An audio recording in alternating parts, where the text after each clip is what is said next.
Yeah. Okay. So first of all, I would like to thank John Goodman who put me in contact with all of you. If I hadn't met him before, well, he met him before, I wouldn't have heard of any of you. So thanks to him, I will be able to have this interview with you and to add some valuable material to my thesis. So thank you, John. Thank you, David, for offering your help with the recording and for offering to use your session for this Zoom meeting.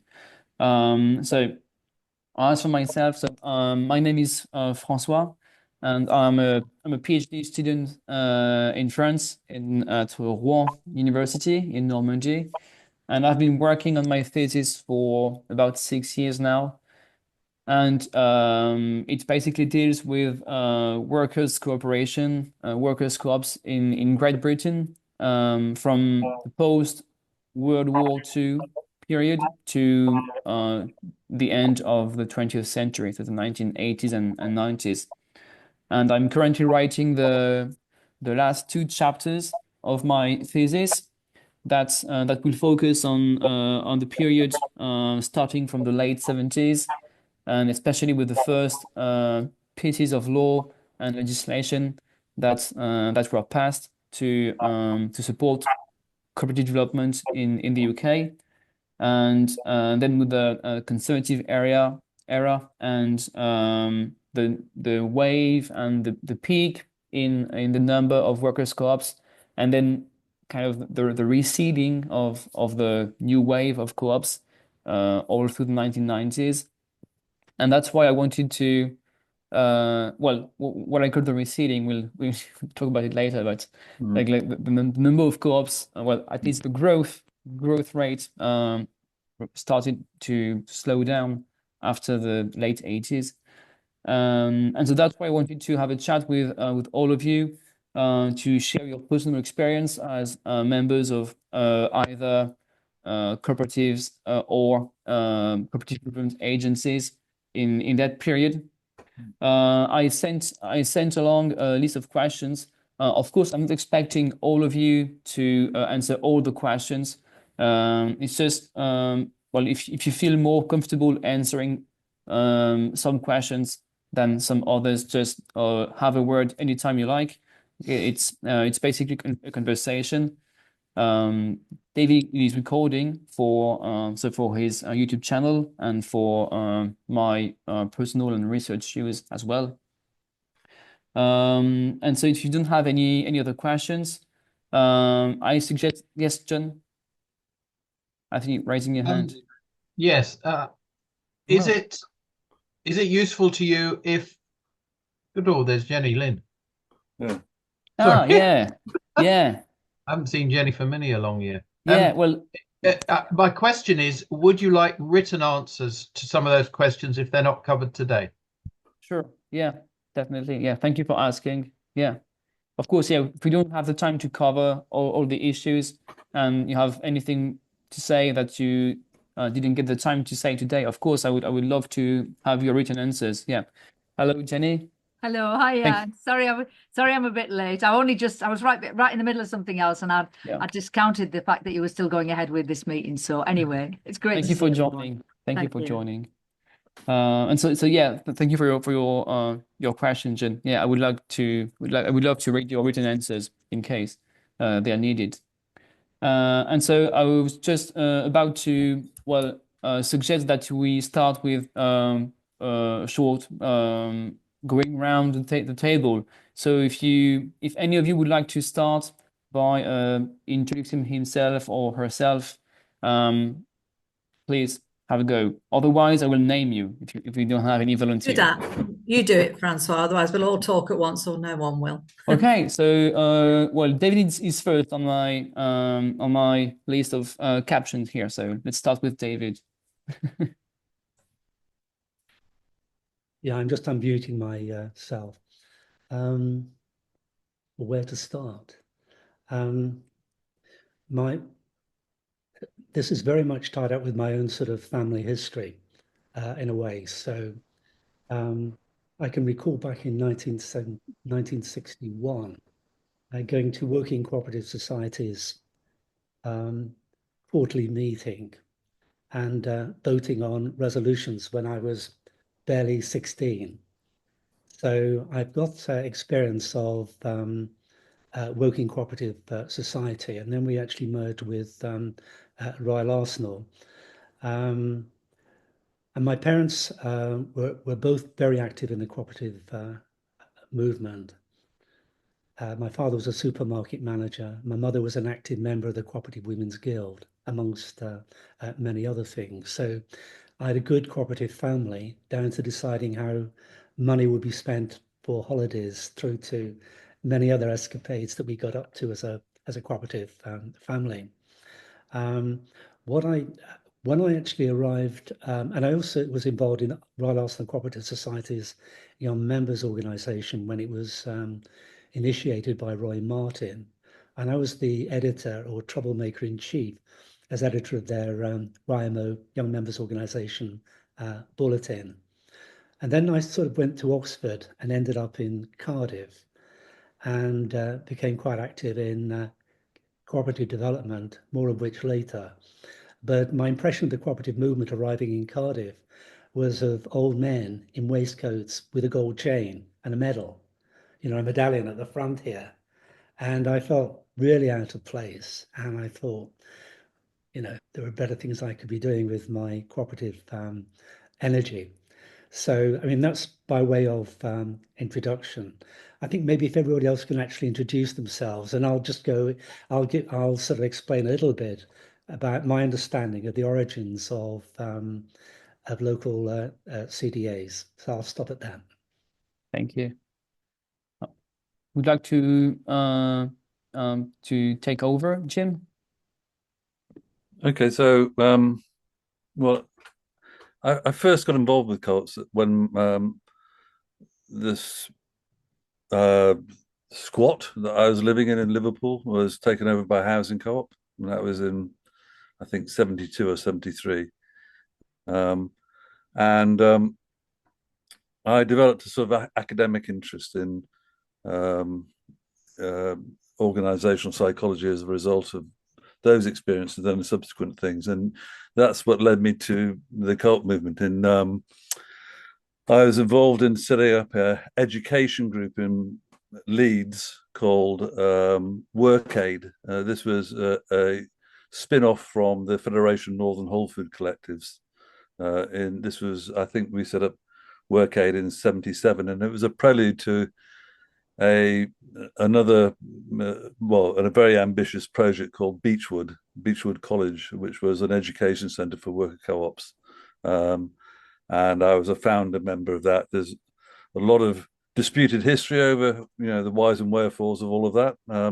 But that became we very quickly developed a symbiotic relationship with local cooperative development agencies. So actually, a lot of the training, rather than being residential training there, was us going out from that base to local CDAs around the country. So there was a very active, I was involved in that from its initiation, 1980-81. It transformed from WorkAid to Beechwood. And then I left there in 1984 when things got too much for me. There's a very crazy history associated with Beechwood College.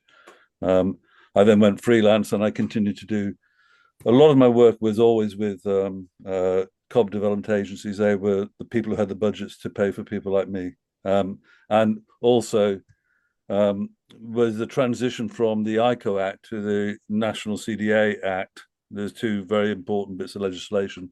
Because of the rivalry in funding, and despite the fact that the National CDA Act came out of a Labour government, but then was implemented under a Tory government.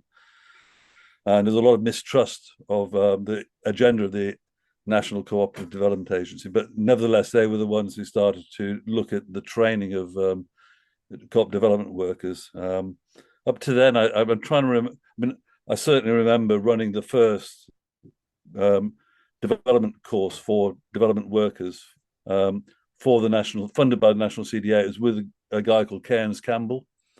who was SCDC, and it was considered quite controversial at the time because, to use old hippie language, Ken was very, very straight. He was a very straight guy, and very conventional and very typical. I was more down the sort of not radical end, but certainly a sort of a much more a sort of organizational theorist end. And I was young, I mean, you're talking about when in my early 20s. So for me, it was a big deal. I also had a sort of parallel career for the first, before Beechwood, I worked on for Lucas Aerospace, which was a big thing around industrial democracy and about the shop stewards combine. So I was coming from a sort of a very particular type of background into this, and I continue to work in the field to this day. The last time I ran a training program for development workers was about just 18 months ago for locality. I mean, there's a lot of history between then and now, and I am actually writing about it quite a lot at the moment too. Since I've sort of semi-retired in 2021, I've been working on my own reflections of what happened to the field. I would say it would be an extremely unpopular book if I were ever to publish it amongst people who are in the field. Maybe I'll wait until I finally stop working for Co-ops UK. I do most of my paid for work now is still with Co-ops UK. Okay. Well, I would be very keen to hear more about your involvement with Lucas Aerospace during another meeting. Why not? Because I also read a lot about this experience, and I'm also having a few, or more than a few lines in my thesis about the Shop Stewards Committee. Well, thank you very much. So I suggest we move on with John, maybe. Okay, so yeah, there was a bit of co-op history in the family. Both my parents were in the co-op, but they were more labour and trade union than co-op, so I didn't do much co-op in my youth. How I got into the co-op movement is that in 1977, some friends and I set up a radical bookshop. And we knew we wanted to do it as some kind of democratic structure. And I don't know whether and we set it up as a co-op. And I can't remember how we discovered that that was a possibility. No idea. But we used ICOM, what were was it Blue Rules? Blue Rules, yeah. September 1977. That in Coventry, the Wedge Bookshop. That ran for 20 years, but I only stayed for 2. And then I went to London, worked for another co-op. Well, for another co-op, publications distribution co-op. And then after a year, I left that and went to work for a radical publisher. But then in 1982, the West Midlands County Council set up 3 co-op development agencies, one in Coventry, one in Birmingham, and one in the Black Country, and advertised one job in each, as I recall. And a friend and I got the Coventry job as a job share. And that CDA is still running today. So what's that? 43 years later? If my maths is right. Yeah. January 82 it started. It's still running today, and I still have some dealings with it. I still live in Coventry. But then in, was it 99? I went to work in Manchester for Co-ops UK.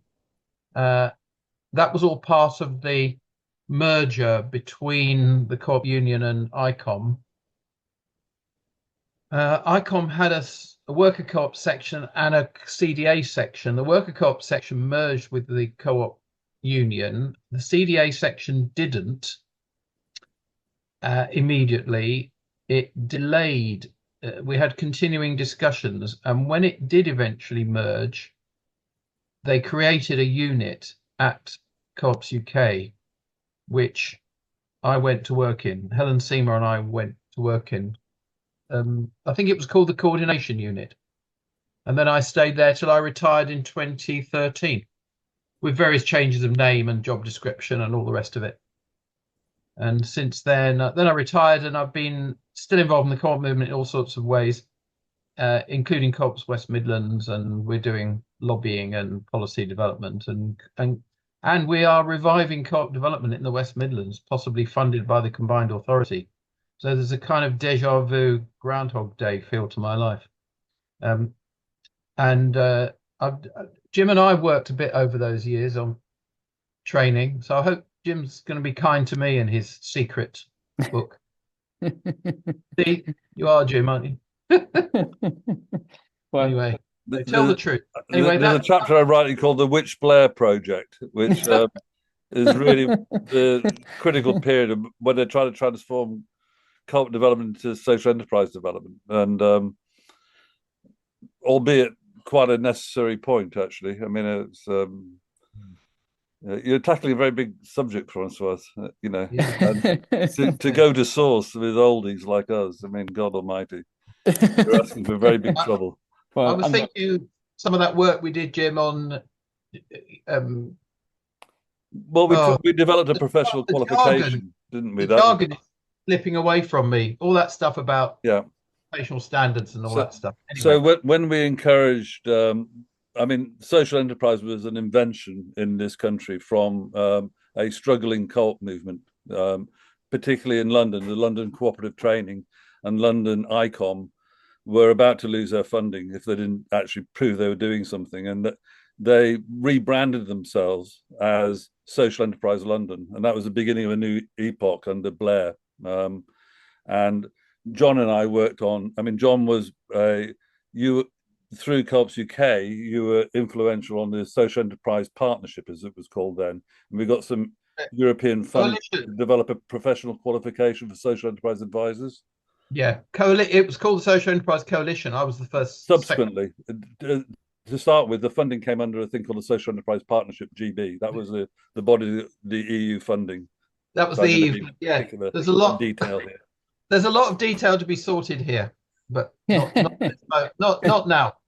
Yeah, we'll still have Jane, Chaz, Jenny to listen to. So would you like to go, Jane, for your turn?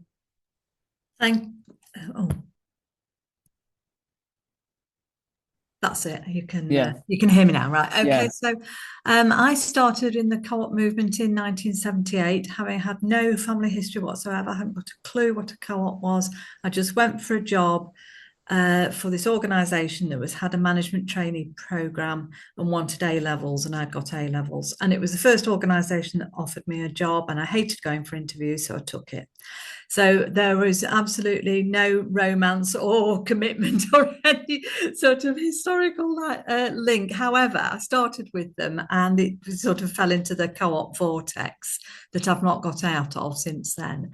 So I worked for a consumer co-op for 7 years till 1985, and then joined Derbyshire Co-operative Development Agency. So I was one of the new wave of CDA workers, went on Jim's training programme, co-train. We went to Beechwood. So Jenny, I went to one of Jenny's, we went to a conference down in Swansea, I remember, Jenny, and it was a really vibrant time, lots and lots of people. I was then in my 20s, and there were lots and lots and lots of other people of that age, and enthusiasm, and we were really up against it because unemployment was way above 10%, inflation was 10, 12, 15%. It was, it was really difficult, and there were local authorities had the ability to fund non-statutory things like economic development units. And so, to answer one of your questions, Derbyshire CDA was funded by Derbyshire County Council's Economic Development Unit. And I stayed there for 4 years and moved to Nottinghamshire CDA, and that again was funded by the County Council. But for some reason, the office was in the city, and there were more co-ops in the city. So to answer another of your questions, where do co-ops come from, and does the funding follow co-op?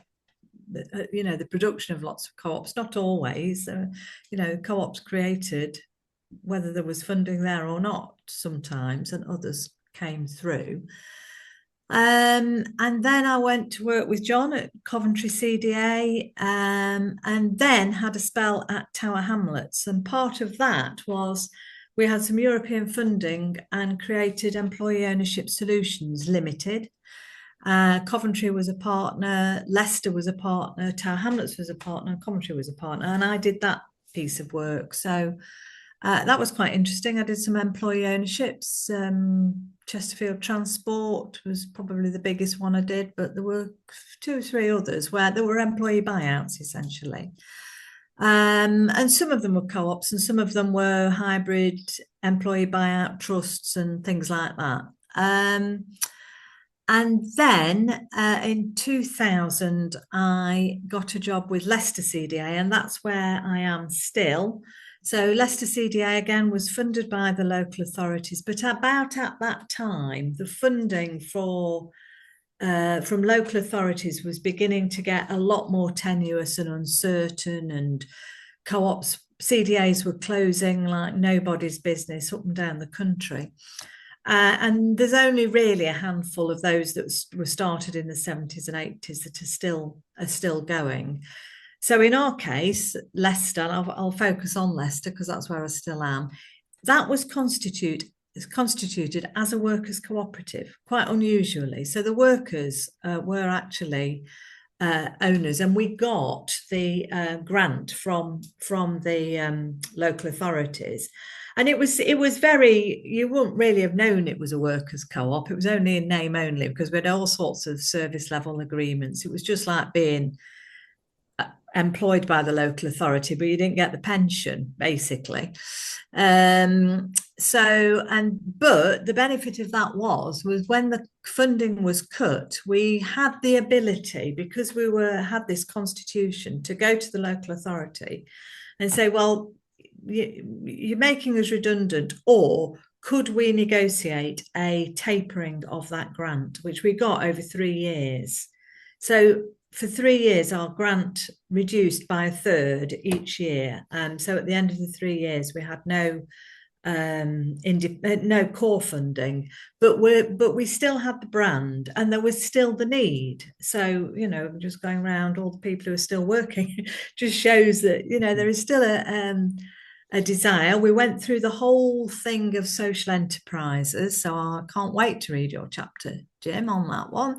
And had to rebrand. We stopped being Leicester and County Cooperative Development Agency because there was no funding for co-ops, and we still had to. And we did have periods where we didn't get paid, actually, and we just skimped by, kept going.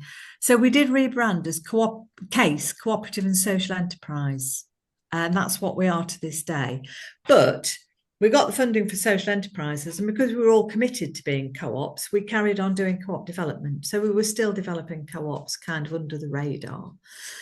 And so to this day, there are now 7 of us.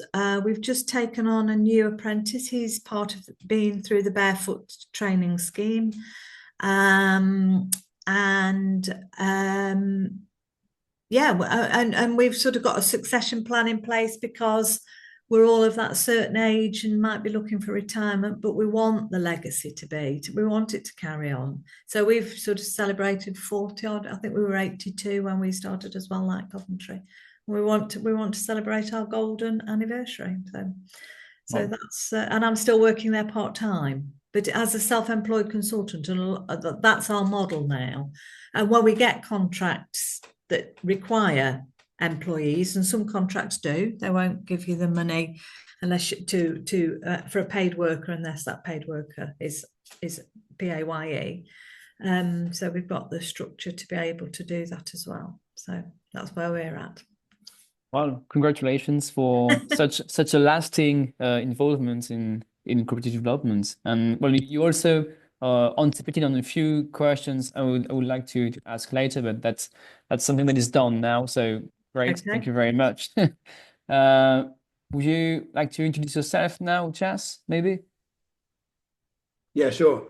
So I'm started work in a cooperative, which was notionally a workers' cooperative in 1976. It's the one that John referred to earlier on, a publications distribution co-op. And I sort of gravitated to that through a period of working for the National Union of Students in the Community Action and Environment Unit.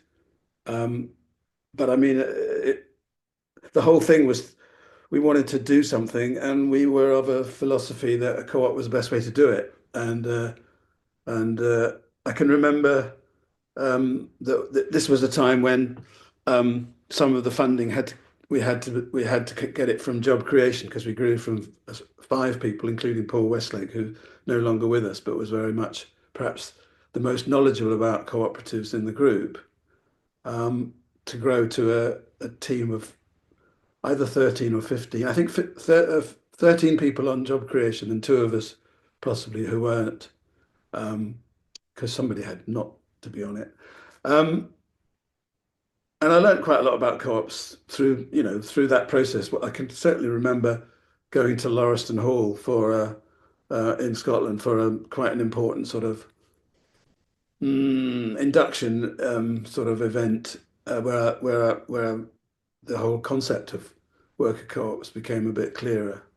But in 1979, after 3 years of being very stretched and moving from London to Leeds, I got a job developing rural community co-ops, which is not part of your interest, so I won't talk much about it. But that was based in Inverness and covered the Highlands and Islands. And it's noticeable that Cairns Campbell was actually offered the job, and Cairns was far more knowledgeable to do that job than me, but he couldn't take it because the contract was only for 14 months, and it was a relocation for him from the central belt of Scotland to the Highlands. So I was second, and I got the job, which was really good. And I am to this day still involved because I'm chair of the Community Co-op's history group, where everybody else in the group lives in the Highlands or in the Central Belt. But I left there because, well, partly because of Thatcher, actually, because those of us who were on contracts were got rid of because the Scottish office didn't like to be too exposed with not only contract people, but they were working on co-ops, and co-ops wasn't the flavour of the Tory government. So I applied for a job with Leeds City Council, where Labour had taken over, I think in probably 82, and there was a job as co-op development officer for the council in the newly formed Industry and Estates Department. And so in 1983, I started there, and it was a bit of a shock, really, and I won't go into the detail, except the shock was that unlike working for the Highlands and Islands Development Board, which was a sort of government-funded agency, working in local government was a bit more of a hair shirt operation, where decisions were made without the necessary staffing and sometimes even the money to follow them through. And I enjoyed the work. I can see in hindsight I didn't have enough of the skills to do all of the things that I would have, in hindsight, would have liked to have done. And towards the end of my time there, Suma, the biggest cooperative at the time, actually relocated from Leeds to Calderdale, and I don't think that went down very well with the politicians. It wasn't exactly my fault. I did everything I could to offer them other alternatives, but I left because there wasn't the resources to develop a co-op centre with incubator units and space that I'd been pushing. And I just thought, well, these Labour politicians, that they mostly don't get it, that they talk, but there's no real commitment to this sort of thing. And I carried on working freelance for a bit. Did some work for Suma, did some work in Shetland for Ace High, and that, and in a sense, I then got on with what I still do now, which is sort of stuff that's largely around environmental enterprises that are, well, one was for profit, others are in the third sector. And apart from knowing nearly everybody in the room except Jane, I'm just sort of interested, and I'm particularly interested in the way that co-ops are actually part of a sort of different model in the most remote rural parts of the British Isles, where if it wasn't for the community, there would be no one investing in development to keep people there and to have both services and added value activities. And so I think the cooperative model, although we're talking about workers' co-ops, has a resonance that is surprisingly pertinent to people who, if they don't do something, the community will die, you know. Yeah. Sorry, last point is that I'm sort of marginally involved in this. I don't know if you know about it, but this rather ambitious new centre in West Calder in Scotland, which is, you know, to be a cooperative training and exhibition centre that will open next year, and we're working on an exhibition about community cooperatives in the Highlands. But I think it's going to be quite an important part of the co-op movement in Britain in the future. Hopefully, yeah. Thank you very much.